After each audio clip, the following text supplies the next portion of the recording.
ওম শান্তি। আজকে ৩রা মে ২০২৬ বাবার অব্যক্ত অমূল্য মহাবাক্য আমরা শুনব। রিভাইজ ডেট ১৮ জানুয়ারি ২০১০ ইংরাজি। আজকে যে টাইটেল বাবা দিয়েছেন তা হল ব্রহ্মা বাবা সমান নষ্ট মোহ স্মৃতিস্বরূপ হওয়ার জন্য মনের টাইম টেবিল বানিয়ে কর্ম করতে করতে কর্মযোগী অশরীরী হওয়ার অভ্যাস করো। ব্রহ্মা বাবা ৬০ বছর বয়সে যিনি বাবার জ্ঞান প্রাপ্ত করেছেন, ৩৩ বছর পুরুষার্থ করে ৯৩ বছর বয়সে বাবা কর্মাতীত হয়ে সম্পূর্ণ হয়ে অব্যক্ত ব্রহ্মা হয়ে গেছেন। বাবার জীবনে একটাই লক্ষ্য ছিল যে শিব বাবা যে আমাকে প্রত্যক্ষ করিয়েছেন, আমাকে নারায়ণ হতে হবে, নাম্বার 1 হতে হবে। তার জন্য বাবা জীবনে অনুভব করেছিলেন, 3টি কথাই আমাদের জন্য রেখে গেছেন, যে নিরাকারী, নির্বিকারী, নিরহংকারী হলে পরে আমাদের পুরুষার্থ অনেক এগিয়ে যাবে। মনে নিরাকারী, কর্মে নির্বিকারী আর বচনে নিরহংকারী। তো ব্রহ্মা বাবা তো এটাই জীবনের শ্রেষ্ঠ লক্ষ্য রেখেছেন। আর তার জন্য তিনি বারবার ফোকাস দিয়েছেন মনের টাইম টেবিলের উপরে। কর্ম করতে করতে অর্থাৎ কর্মযোগী হয়ে বাবা অশরীরী হওয়ার অভ্যাস করেছেন। তাই আমাদের জন্য এই 4 স্টেপ রেখে গেছেন। তোমরাও বাচ্চারা মনের টাইম টেবিল বানাও। মনকে এই দুনিয়ার থেকে, মোহমায়ার দুনিয়া থেকে সরিয়ে আমি নিরাকারী পরমাত্মার সন্তান, পরমধাম থেকে এসেছি, এখন পার্ট প্লে করে 84 জন্ম, এখন আমাকে সম্পূর্ণ হয়ে নিরাকারী দুনিয়াতে যেতে হবে।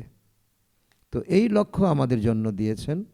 আর এটা ছিল যে ব্রহ্মা বাবার অব্যক্ত হওয়ার দিন, 18 জানুয়ারি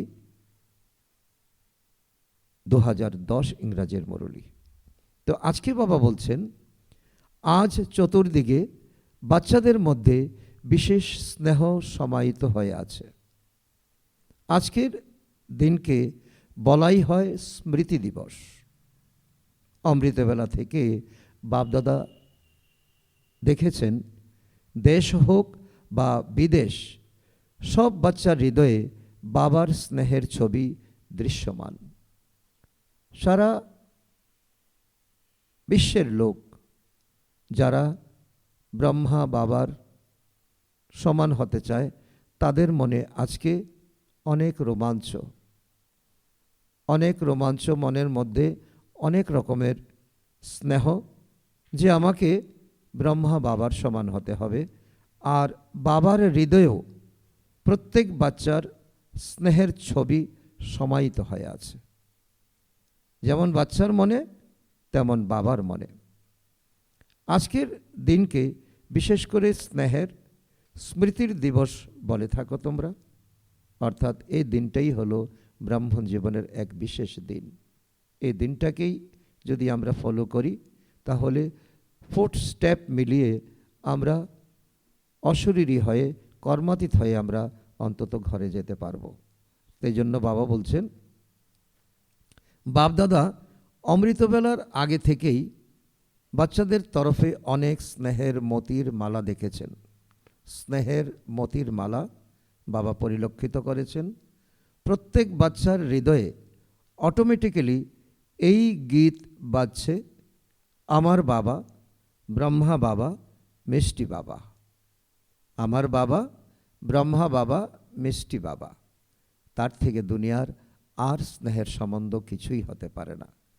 আর বাপদাদার হৃদয়ে এই গীত বাজছে, মিষ্টি বাচ্চারা, প্রিয় বাচ্চারা। তো এই দুইয়ের যে আদান প্রদান, তা হলো একেবারে সূক্ষ্ম থেকে সূক্ষ্ম অনুভূতি। আজ প্রত্যেকের ভিতরে অন্য শক্তি কম হলেও স্নেহের শক্তি বেশি সমাহিত হয়ে আছে। আর বাবা আমাদের বারবার বলছেন, তোমরা স্নেহের বিষয়ে প্রত্যেকে তোমরা একেবারে ফার্স্ট ডিভিশনে তোমরা পাশ করছো, কিন্তু অন্যান্য সাবজেক্টে তোমাদের পাশ হতে হবে। এই পরমাত্মা স্নেহ, ঈশ্বরীয় স্নেহ শুধু সঙ্গম যুগেই অনুভূত হয়। বাবা প্রত্যেকটি বাবার কথা আমাদের একেবারে একাগ্র চিত্ত হয়ে অনুভব করতে হবে। এই সঙ্গম যুগ বিনা আমরা পরমাত্মার স্নেহ, পরমাত্মার শক্তি, এই চার যুগের মধ্যে কখনো আমরা অনুভব করতে পারি না। এই পরমাত্মা স্নেহ অনুভবী মাত্রই জানে, যা প্রত্যেক বাচ্চাকে সহজ যোগী বানিয়ে দেয়। এই পরমাত্মা অনুভূতি আমাদেরকে একেবারে শীর্ষে নিয়ে যায়। বাপদাদা দেখেছেন সব বাচ্চার মধ্যে অনেক অনেক স্নেহের অনুভব সমাহিত হয়ে আছে। তোমাদের সবার জন্মের আধার স্নেহ। কারণ বাবা বলছেন যে আমরা সারা দুনিয়া থেকে যখন ঠোকর খেয়েছি আর বাবার কাছে এসে আমরা আদর পেয়েছি, পালনা পেয়েছি, স্নেহ পেয়েছি। তো এই জন্মটা আমাদের এই হলো বিশেষ এক আমাদের প্রেজেন্টেশন স্নেহ। এমন কোনো বাচ্চা দৃশ্যমান হয় না। তাছাড়া শক্তি যদিও কম হয়, তবু বাবার স্নেহ কিংবা নিমিত্ত হওয়া বিশেষ আত্মাদের স্নেহের অনুভব মেজরিটিতে সবার হৃদয়ে মুখমণ্ডলে প্রতীয়মান হয়। বাবা এটাই বলছেন, সারা দুনিয়া মিত্র সম্বন্ধী, আত্মীয় পরিজন, স্বার্থের দুনিয়া যখন আমাদেরকে আঘাত করেছে, তখন হয় বাবার থেকে, নতুবা বাবার এই যজ্ঞের যারা নিমিত্ত তাদের থেকে আমরা নিঃস্বার্থ স্নেহ পেয়ে আমরা সারা দুনিয়ার এই আঘাত, এই আমাদের দুঃখ জর্জরিত হৃদয়কে আমরা এই বাবার স্নেহ দ্বারা আমরা মলম প্রাপ্ত করেছি। আজ বিশেষভাবে কে তোমাদের এখানে পৌঁছে দিয়েছে? কোন বিমানে এসেছো? ট্রেনে এসেছো নাকি বিমানে এসেছো? সবার চেহারাতে প্রতীয়মান হচ্ছে তোমরা স্নেহের বিমানে পৌঁছেছো।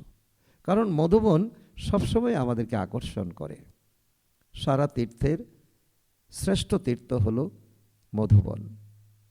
সারা তীর্থ বারবার, আবতীর্থ একবার। আর মধুবন থেকে ফিরেই আগামী বৎসর যাওয়ার জন্য আমরা পরিকল্পনা করি। আগামী বৎসর আমরা ফলানা মাসে আমরা বাবার ঘরে যাব। তো যে কোনো কিছুই করতে হোক না কেন, তবু তোমরা স্নেহের বিমানেই পৌঁছে গেছো। বাবার আকর্ষণই তোমাদেরকে। টিকিট কাটতে গিয়েছো, টিকিট প্রাপ্ত হয়েছে কিংবা হয়নি, সিট পেয়েছো কিংবা পাওনি, কিন্তু বাবার আকর্ষণ তোমাদেরকে মধুবনে পৌঁছে দিচ্ছে। এটা হলো বাবার অনুভব।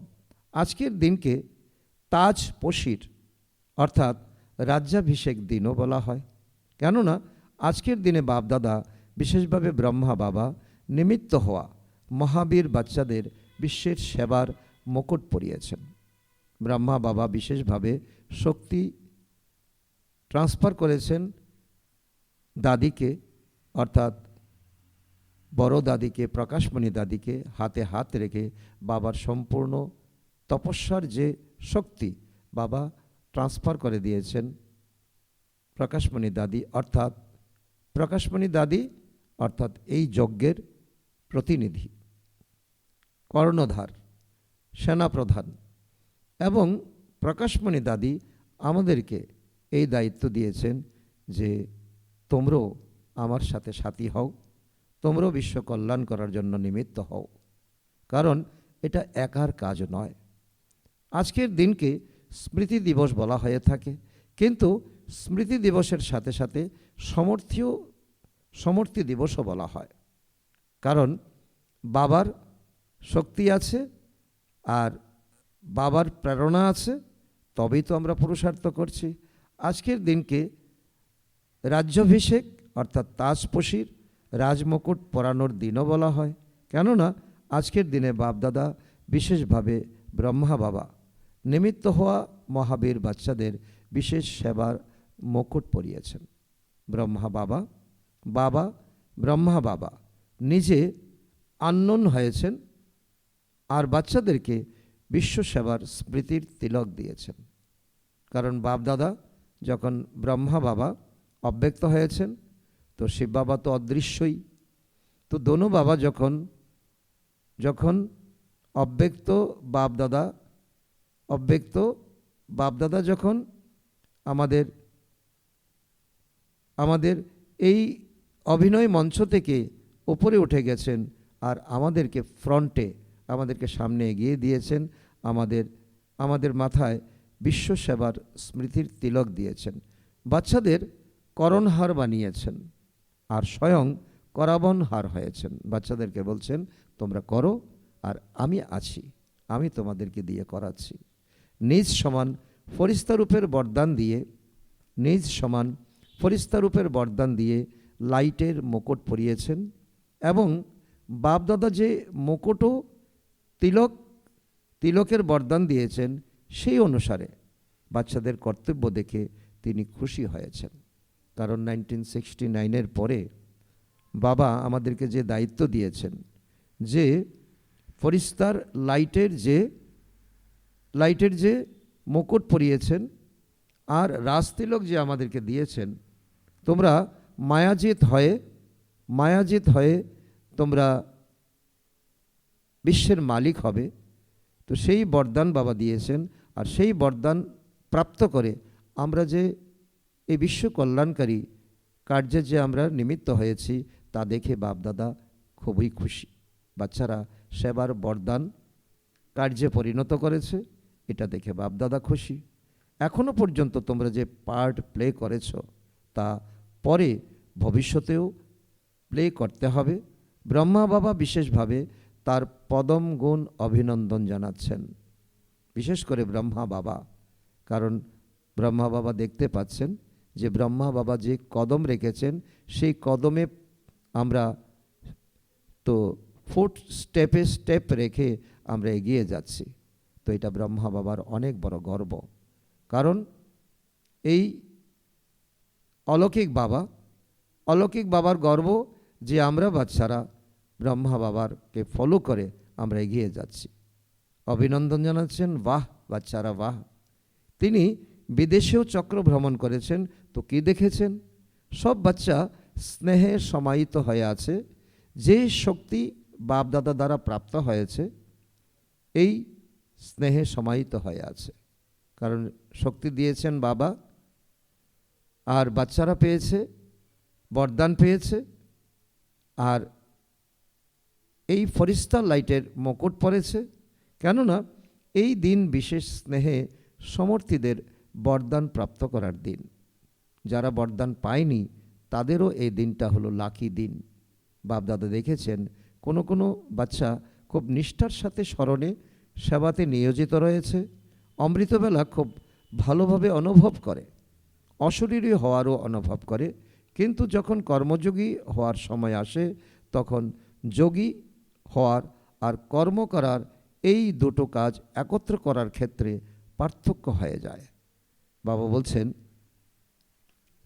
যে যখন কর্মযোগী হওয়ার সময় আসে তখন যোগী হওয়ার আর কর্ম করার এই দুটো কাজ একত্র করার ক্ষেত্রে পার্থক্য হয়ে যায়, যেটা ব্রহ্মা বাবা একসাথে করেছেন, কর্ম আর যোগ একসঙ্গে।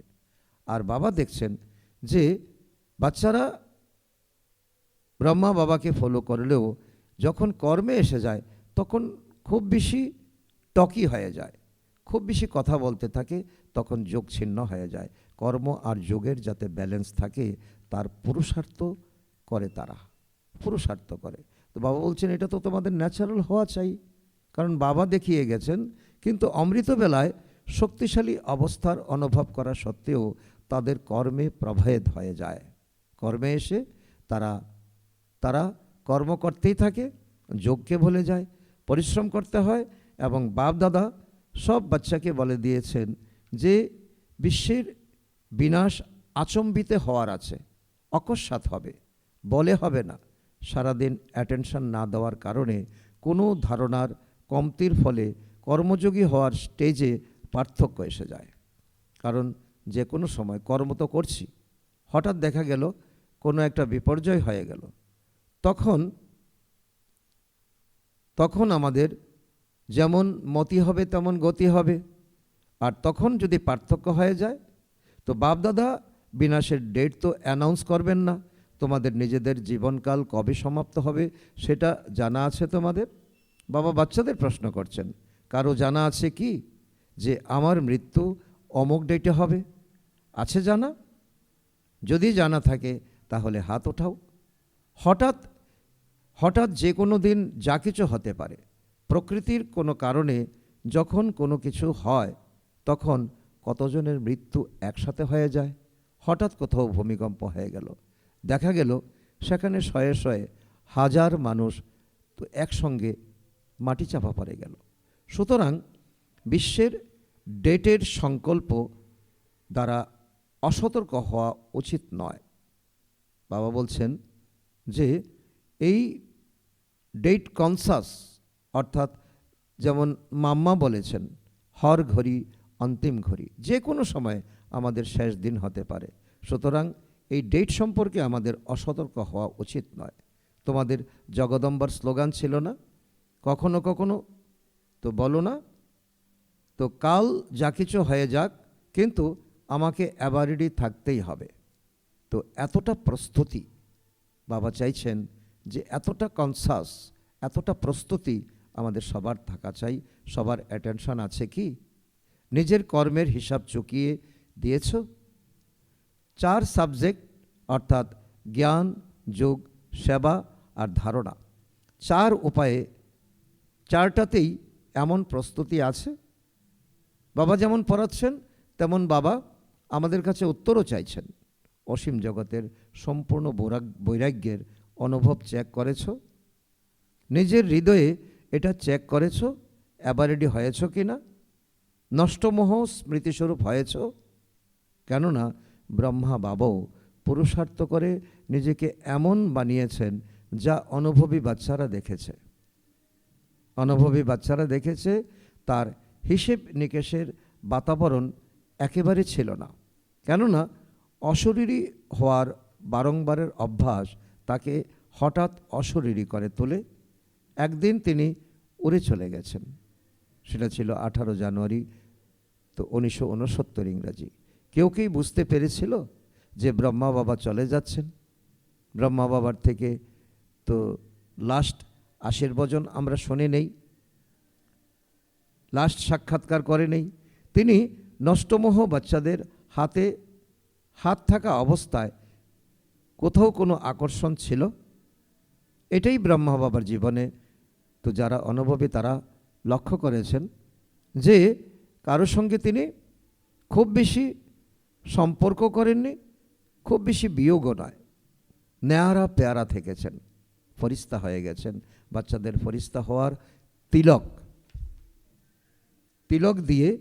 তিলক দিয়ে গেছেন যে বাচ্চারা তো এইভাবে তোমরাও পুরুষার্থ করে নষ্ট মহাস্থিতি লাভ করে তোমরা এই দুনিয়ার থেকে বিদায় নাও। এর কারণ বহু সময়ের অশরীরে হওয়ার অভ্যাস চাই, যেমন ব্রহ্মা বাবা করে গেছেন। অনেক অনুভবী বাচ্চারা যারা সাথে ছিল তারা অনুভব করেছে কর্ম করতে করতে তিনি অশরীরী হয়ে যেতেন। তো এই যে কর্মযোগে পার্থক্য হয়ে যায় তার কারণ কর্ম করার সময় এটা স্মৃতিতে ইমর্জ হয় না যে আমি আত্মা। এখানেই আমাদের ঘাটতি রয়েছে। এটা তো সবাই জানেই আমি আত্মা, কিন্তু কোন আত্মা আমি করাবনহার আত্মা আর এইসব কর্ম ইন্দ্রিয় করণহার। এটাই হলো সবচেয়ে উচ্চ স্থিতি। আমার কর্ম ইন্দ্রিয় করছে, আমি আত্মা করছি, আর আমি আত্মাকে করাবনহার বাবা করাচ্ছেন। করাবনহারের এই সমান কর্ম করার সময় স্মৃতিস্বরূপে থাকতে হবে। এটুকুই আমাদের স্থিতি, এটুকুই আমাদের পারফেক্টনেস। কর্ম ইন্দ্রিয় দ্বারা কর্ম করতে হবে, কিন্তু আমি করাবনহার, আমি মালিক, এই সিটে যদি সেট থাকো তবে যে কোনো কর্ম ইন্দ্রিয় অর্ডারে থাকবে। বিনা সিটে সেট হলে কেউ কাউকে মানবে না। তো করাবনহার আত্মা আমি, এই কর্ম ইন্দ্রিয় করাবনহার নয়, কর্ম ইন্দ্রিয় করাচ্ছে না, আমি আত্মা কর্ম ইন্দ্রিয় দ্বারা করাচ্ছি। যেমন ব্রহ্মা বাবার অনুভব তোমরা শুনেছ না, যে ব্রহ্মা বাবা শুরুতে এই অভ্যাস করেছেন প্রতিদিন সমাপ্তির সময় এই কর্ম ইন্দ্রিয়ের রাজ দরবার লাগাতেন। মনকে বলতেন, বুদ্ধিকে বলতেন, সূক্ষ্ম 3 কর্মচারী আর স্থূল 5 কর্মচারী, সকলের কাছে তিনি কৈফিয়ত চাইতেন। পুরানো বাচ্চারা সেই ডায়েরি দেখে থাকবে। রোজ তিনি রাজ দরবার লাগাতেন আর করাবনহার মালিক হয়ে সব কর্ম ইন্দ্রিয়ের সমাচার নিতেন এবং দিতেন। এত অ্যাটেনশন শুরুতে ব্রহ্মা বাবাও দিয়েছেন, তো তোমরাও নিজেদের করাবনহার মনে করো। কেননা আত্মা রাজা আর কর্ম ইন্দ্রিয় সাথী, কর্মচারী। সুতরাং এটা চেক করা প্রয়োজন যে আজকের দিনে বিশেষভাবে মন, বুদ্ধি, সংস্কার, স্বভাব বলো বা সংস্কার বলো, এদের কি দশা ছিল। কারণ শুধু 18 জানুয়ারির কথা না, প্রত্যেক দিনের শেষে যখন রাতে শুতে যাবে তখন এই রাজ দরবার লাগিয়ে কৈফিয়ত চেয়ে দেবে আর নেবে। তো এটাই প্রশ্ন যে আজকের দিনে আবার স্বভাব সংস্কার, আমার মন বুদ্ধি সংস্কার, এর কি দশা ছিল। তাৎক্ষণিকভাবে চেক করার জন্য কর্ম ইন্দ্রিয়ের অ্যাটেনশন থাকতো যে আমার রাজা আমার হাল হকিকত জিজ্ঞাসা করবেন। তো আত্মা রাজা করণহার কর্ম ইন্দ্রিয় দ্বারা করাবনহার হয়ে চেক করো। আত্মা রাজা করণহার কর্ম ইন্দ্রিয় দ্বারা করাবনহার হয়ে চেক করো। নয়তো দেখা যায় যে অনেক বাচ্চা বলে যে আমরা আমার কর্ম ইন্দ্রিয়কে অর্ডার করি, কিন্তু তারা বদলে যায়। তাহলে মালিক আমি, কিন্তু কর্মচারী কর্ম ঠিকঠাকভাবে করছে না। তো কর্মচারী যদি ঠিকঠাকভাবে না চলে তাহলে দোকান কখনো চলতে পারে না। আমরা পুরুষার্থ করি, কিন্তু কোনো সংস্কার বা স্বভাব অর্ডারে থাকে না। আমরা পুরুষার্থ করি, পরিশ্রম করি, কিন্তু কোনো স্বভাব সংস্কার অর্ডারে থাকে না। তার কারণ নিজের এই সমানের সিটে সেট থাকো না তোমরা। বিনা সিটে বসে যতই অর্ডার করো, রাজাদের সিংহাসনে না বসে বাইরে থেকে হুকুম করে, তাহলে তার অর্ডার কেউ মানবে না। যারা অর্ডার মানার তারা মানবে না, তারা বলবে রাজা তো নেই, সিংহাসন তো খালি। তো কর্ম করতে করতে নিজে করাবনহার মালিক এই ভাবের সিটে সেট থাকো। কিছু বাচ্চা বাপদাদার সাথে এটাও আত্মিক কথোপকথন করে, বলে বাবা আপনি আমাদের সর্বশক্তিমান বানিয়েছেন। শুধু শক্তিমান নয়, ব্রাহ্মণ জন্ম নেওয়ার সাথে সাথে প্রত্যেক বাচ্চাকে সর্বশক্তিমান হওয়ার বরদান দিয়েছেন। স্মরণে আছে নিজের জন্মের বরদান। বাবা সেই দিনটাকেই বাবা ইঙ্গিত করছেন, যেদিন আমরা আত্মার পরিচয় পেয়েছি, বাবার পরিচয় পেয়েছি, বাবার বরদান আমাদের স্মরণ থাকার উচিত। বাবা সেদিনই আমাদেরকে বরদান দিয়েছেন, যোগী ভব, পবিত্র ভব। প্রত্যেক বাচ্চাকে বাবা মাস্টার সর্বশক্তিমানের ভবর বরদান দিয়েছেন। কে বরদান দিয়েছেন? অলমাইটি অথরিটি বাবা। কিন্তু তোমরা কমপ্লেন করো যে সময় যে শক্তির প্রয়োজন তা আসে না, অর্ডার মানে না। সেটা কেন হয়? যখন অলমাইটি অথরিটির বরদান রয়েছে, ভগবান তোমার সাথে আছে, তার থেকে বড় কিছু নেই। তখন বরদানের স্থিতিতে স্থির থেকে যদি অর্ডার করো, তবে এটা হতে পারে না তুমি অর্ডার করবে আর শক্তি মানবে না। এক তো আত্মা মালিক, সর্বশক্তিমানের বরদান প্রাপ্ত হয়েছে, সেই স্বরূপে স্থিত হয়ে আমি মালিক, বরদান রয়েছে। এই দুই স্বরূপের স্থিতিতে থেকে অর্ডার করো। শক্তি তোমার অর্ডার মানবে না, অসম্ভব। বাবা বলছেন যে শক্তি, যে বাবার থেকে যে শক্তি তোমরা পেয়েছ, শক্তি তুমি রাজার অর্ডার মানবে না, সেটা অসম্ভব। কেননা বরদান আর বাবার প্রপার্টির অধিকার আছে তোমাদের, ঠিক কি না? সত্যযুগে তোমরা উত্তরাধিকার নিয়ে যাবে, সঙ্গম যুগে তোমাদের সকলেই সর্বশক্তিমানের টাইটেল প্রাপ্ত করেছ। শুধু এই স্থিতিতে তোমরা স্থির থাকতে পারো না, থাকো না, সদা স্থির থাকো না, এতে কখনো কখনো এসে যায়। এই কখনো শব্দ তোমাদের ব্রাহ্মণ ডিকশনারি থেকে বের করে দাও। কারণ পারফেক্ট তো পারফেক্ট, সারা দিন সারা সময় প্রতিক্ষণ পারফেক্ট। এখন এই মনোযোগ দাও। বাবা আমাদের হোমওয়ার্ক দিচ্ছেন। তোমরা বলো না, বাবা আমরা আপনাকে স্মরণ করি, তো আপনি হাজির হয়ে যান। এই অনুভব আছে তোমাদের? হাত ওঠাও, অনুভব আছে? এখন দেখো হাত তো ওঠাচ্ছ, বাবা হাজির হয়ে যান, হুজুর হাজির হন। তো এই শক্তি কি? এই শক্তিও তোমাদের বাবার প্রপার্টি হিসাবে প্রাপ্ত হয়েছে। সুতরাং মালিক হয়ে অর্ডার করো। তোমরা মালিক হয়ে অর্ডার করো না, ফলে শক্তি হারিয়ে যায় তো না। তো এই স্থিতিতে অর্ডার করছো, মালিকই নেই, তো অর্ডার কে মানবে? তো বাপদাদা এখন কি চান জানো তো না? বাবা এখন চান, বাবা এখন এটাই চান যে বাবার এক এক বাচ্চা কর্ম করার সময়তেও স্বরাজ্য অধিকারী হয়ে রাজা বাচ্চা হওয়ার, স্বরাজ্যের সিট যেন না ছাড়ে। আমি রাজা, আমি সিংহাসনে বসে আমি আমার কর্ম ইন্দ্রিয়কে চালাচ্ছি, 8 কর্মচারীকে চালাচ্ছি, এই সচেতনতা। সেজন্য তো রাজা সারাদিন রাজাই থাকে, তাই না? নাকি কখনো রাজা হয়, কখনো হয় না। সিংহাসনে বসা অথবা না বসা সেটা আলাদা বিষয়, কিন্তু ঘরে থেকেও আমি রাজা, এটা তো ভুলে যাও না। তো কর্মযোগী এবং অমৃতবেলার যথার্থ যোগের শক্তিশালী স্থিতি, এই দুইয়ের মধ্যে পার্থক্য হওয়া উচিত নয়।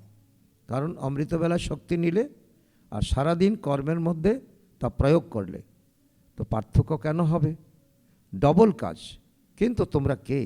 তোমরা তো বিশ্বের পরিবর্তক, বিশ্বের কল্যাণকারী। সেজন্য বাবা এটাই চান যে চলতে ফিরতে রাজভাব ভুলো না, সিট ছেড়ো না। বিনা সিটে কেউ অর্ডার মানে না। বাবা এটাই বাবা বলছেন যে যখন তুমি সমানের সিট থেকে সরে যাবে, তখন কোনো কর্মেন্দ্রিয় তোমার অর্ডার মানবে না। আজকাল দেখো তারা সিটির পিছনে কত কিছু করে। আজকে রাজসত্তার কথা বাবা বলছেন, নিজের অধিকার নেওয়ার জন্য কত চেষ্টা করে। রাজনৈতিক নেতারা কি গেম খেলে, নিজের অধিকার কেউ ছাড়তে চায় না। তো তোমাদের পরমাত্ম অধিকারে পূর্ণ দাবি থাকা উচিত, আমি কে।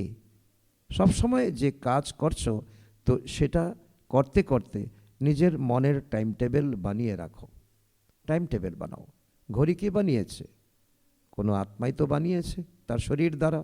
তো ঘড়িকে তুমি অ্যালার্ম দাও, তো সেই ঠিক অ্যালার্ম মতো সে কাজ করবে। ঠিক তেমনি তুমি তোমার মনের অ্যালার্ম দাও। এই কাজ করার সময় মনের সমান কি থাকবে? আজকের দিনে কি লক্ষ্য রাখবো? আজকের দিনে কি লক্ষ্য রাখবো আমি? এটাই হচ্ছে মনের টাইম টেবিল। তোমাদের সব কাজের জন্য টাইম যেটাই থাকুক, নিজেদের সমানের লিস্ট থেকে ভিন্ন ভিন্ন টাইম টেবিল বানাও। যেমন স্থূলকর্মের টাইম টেবিল ফিক্স করো, তাই না? তেমনি মনের টাইম টেবিল ফিক্স করো। তো জানা তো আছে যে এই সময় এই কাজ করতে হবে, তার সাথে সমান কি রাখতে হবে? মালিক ভাবের অধিকার কোনো সমানের রূপে, মালিক ভাবের অধিকার কোন সমানের রূপে রাখতে হবে। মনের এই টাইম টেবিল বানাও। টাইম টেবিল বানাতে জানো তো না? মাতারা জানো? মাতারা নিজেরাই নিজেদের প্রোগ্রাম বানাও। ভালো খাবার বানাতে হবে, তো এই সময় কোন সমান নিজের বুদ্ধিতে ইমর্জ রাখতে হবে। সমানের অনেক মালা আছে, এত বড় মালা আছে যে সমান গন্তি করে যাও আর মালায় সমাহিত হয়ে যাও।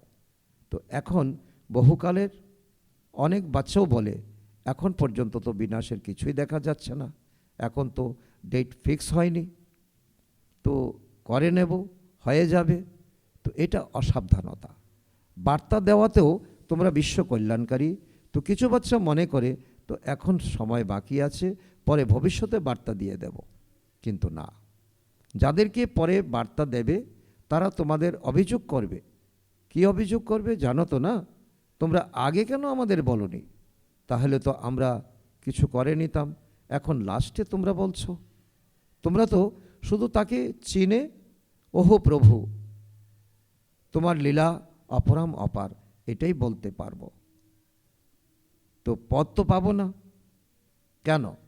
বহু সময়েরও সহযোগ প্রয়োজন। উত্তরাধিকার আছে তোমাদের? আচ্ছা, তোমরা যখন উত্তরাধিকার, তখন ফুল উত্তরাধিকার চাই নাকি কিছু? সবাই বলবে ফুল উত্তরাধিকার পেতে হবে। তো ফুল উত্তরাধিকার হলো সম্পূর্ণ 21 জন্মের আদি থেকে অন্ত পর্যন্ত রয়্যাল প্রজা, রয়্যাল ফ্যামিলিতে আসা, রাজ ফ্যামিলিতে আসা। সিংহাসনে একজনই বসবে তো না, যুগল বসবে। কিন্তু ওখানের সভা যখনই হয় তখন রয়্যাল ফ্যামিলির যারা বিশেষ নিমিত্ত আত্মা তারা মুকুটধারী হয়ে বসে, বিনা মুকুটে বসে না। আর এমন নয় যে সব কার্যে যে পরামর্শ অভিমত পোষণ করে সেই শুধু রাজত্ব করবে, সকলের পরামর্শ নিয়েই সেখানে সব কিছু করা হয়।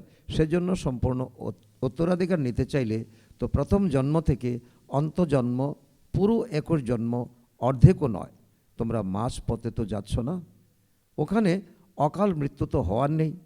তাহলে তোমরা সম্পূর্ণ উত্তরাধিকার নিতে চাও, কিন্তু অল্পতেই খুশি হবে? বাপদাদা যে শ্রীমত দিতেন তা মনসা হোক বা বাঁচা অথবা কর্মণার জন্য, যে শ্রীমত দিতেন তোমাদের মাতেশ্বরী জগদম্বা সদা এই লক্ষ্য রাখতেন, আমাকেই করতে হবে। যারা সম্পূর্ণ উত্তরাধিকার নেবে তারা এই লক্ষ্য বুদ্ধিতে রাখো। আকস্মিক অর্থাৎ অচানক অ্যাবারিডি হওয়ার বহু সময়, সেই সঙ্গে 3 শব্দ স্মরণে রাখো। সেজন্য বাপদাদা সব আশার দীপক বাচ্চাদের এই বরদান, বাচ্চাদের প্রতি এই বরদান রয়েছে, সদা এই 3 শব্দ স্মরণে রেখে সবাই আশার দীপক হওয়ার প্রত্যক্ষ প্রমাণ দেখাও। আচ্ছা, তোমরা যারা ফরেন থেকে তারা মনসা সেবাতেও সহযোগিত না, বাপদাদা দেখেছেন যে সব ধর্মের বৃদ্ধি হচ্ছে। এক ধর্ম নয়, শুধু হিন্দু নয়, বরং মুসলিম, বুদ্ধিস্ট, খ্রিশ্চিয়ান সব ধর্মে ধীরে ধীরে আধ্যাত্মিকতায় আগ্রহ দেখাচ্ছে। দেখো, আগে ব্রহ্মাকুমারীর নাম শুনে লোকে ভয় পেত, বিনাশ বিনাশ কি বলে, আর এখন কি বলে? এখন বলে বলো বিনাশ, তো বিনাশ কবে হবে, কিভাবে হবে, তো আর কি করব? হবে তো অবশ্যই, এটা তো গ্যারান্টেড। তোমাদের সবার গ্যারান্টি আছে তো না? বিদেশের হও বা ভারতের, তোমাদের সবার গ্যারান্টি তো আছে, তাই না? তোমাদের সহযোগ আছেই, হওয়ারই আছে, তালি বাজাও। সবারই ভালো উদ্যম আছে, আর নিমিত্ত হওয়া আত্মারা তারা পাণ্ডব হোক বা শক্তি, উভয় পক্ষেই উৎসাহ উদ্দীপনা আছে। এখন শুধু বাপদাদা ইশারা দিয়েছেন, তীব্র পুরুষার্থ করো। পুরুষার্থ নয়, পুরুষার্থের সময় চলে গেছে, এখন তীব্র পুরুষার্থের সময়। আর কখনো কখনোতে থেমো না, এখন করতে হবে, এখনই করতে হবে, তো হতেই হবে। আচ্ছা, চতুর্দিকের বাচ্চাদেরকে বাপদাদা স্মৃতি দিবসের স্মরণ স্নেহ দিচ্ছেন। বাপদাদা হৃদয়ে সব বাচ্চা সমাহিত হয়ে, এবং সব বাচ্চার হৃদয়ে বাবা সমাহিত, বাবার হৃদয়ে বাচ্চারা সমাহিত হয়ে আছে। তো অভিনন্দন, অভিনন্দন আর অভিনন্দন, সাথে নমস্কারও। সেইরূপ বাচ্চাদের তরফ থেকে বাপদাদাকেও স্মরণের স্নেহসমন, সুপ্রভাত ও নমস্কার। ধন্যবাদ বাবা, ধন্যবাদ। আজকের বাপদাদার মধুর বরদান আমাদের বাচ্চাদের প্রতি। পাওয়ারফুল স্মৃতির দ্বারা রচনার সমূহ আকর্ষণ হতে দূরে থেকে মাস্টার রচয়িতা ভব। যখন মাস্টার রচয়িতা, মাস্টার নলেজফুলের পাওয়ারফুল স্থিতি বা নেশাতে থাকবে, তখন রচনার সমূহ আকর্ষণের ঊর্ধ্বে মানবে পারবে?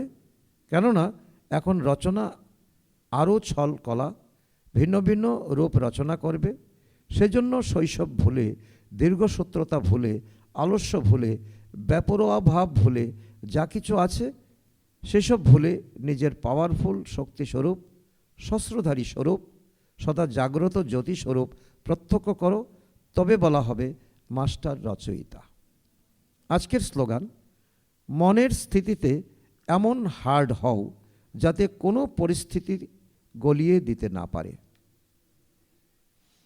আজকের অব্যক্ত ইশারা, সদা অবিচল অনর একরস স্থিতির অনুভব করো। এর অন্তর্গত বাবা বলছেন, যে কোনো বাতাবরণ বায়ুমণ্ডলে থাকো না কেন, কিন্তু স্থিতি যেন অবিচল অনর একরস থাকে। নিমিত্ত হওয়া কেউ যদি অভিমত প্রকাশ করে তাতে কনফিউজ হয়ে যেও না, কেননা যারা নিমিত্ত হয়েছে তারা অনুভবী হয়ে গেছে। যদি তাদের কোনো ডিরেকশন স্পষ্ট নাও হয়, তবু চাঞ্চল্যে আসা উচিত নয়। ধৈর্যের সঙ্গে বলো, এটা বুঝতে চেষ্টা করব, তখন স্থিতি একরস অবিচল অনড় থাকবে। আচ্ছা, ওম শান্তি।